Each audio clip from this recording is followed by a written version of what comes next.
আসসালামু আলাইকুম। এই যে গাছটা দেখছেন এটি একটি রহস্যময় গাছ আপনার কাছে মনে হতে পারে। আপনি দেখেন এই জায়গায় বট গাছ এবং একটি খেজুর গাছ। এই খেজুর গাছটা কিন্তু মারা গেছে।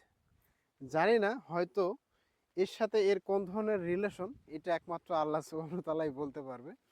এবং আল্লাহ চাইলে কি না পারে। একটা মৃত গাছ আর একটা জীবিত গাছ। এই জীবিত গাছটা মৃত গাছটাকে এমনভাবে পেঁচিয়ে ধরছে, আপনারা যদি ভালো করে লক্ষ্য করে দেখেন, এই গাছটা কিন্তু মারা গেছে, চাইলে তো ভেঙে পড়ে যাইতে পারতো, কিন্তু এই গাছটা এমনভাবে পেঁচিয়ে ধরছে এই বট গাছটা, যে এই গাছটা পড়ার কোনো লাইনই নাই আর কি। ঠিক আছে, মানে এটা রহস্যময় গাছ কিনা আমি বলতে পারবো না। আমরা মূলত সরিষা ফুলের মধু যৌত সেল করি, একটা কন্টেন্ট তৈরি করতে আসছিলাম। একদম সরিষা ক্ষেত আমার পাশে দেখতে পাচ্ছেন।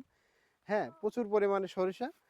তো হঠাৎ করে চোখে বাঁধলো যে এই বট গাছটা এই বট গাছটা কিভাবে পেঁচিয়ে, আমি যদি আপনাদেরকে একটু ভালোভাবে গাছটা দেখাই, আপনারা একটু লক্ষ্য করেন।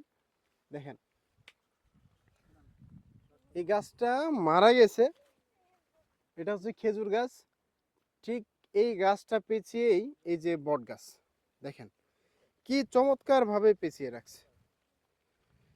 এই জন্যই বলছি যে আল্লাহ তাআলা চাইলে কি না পারে। আল্লাহর জমিনে আল্লাহর ক্ষমতা, আল্লাহ শুধু বলবে কুল হয়ে যাও, হয়ে যাবে।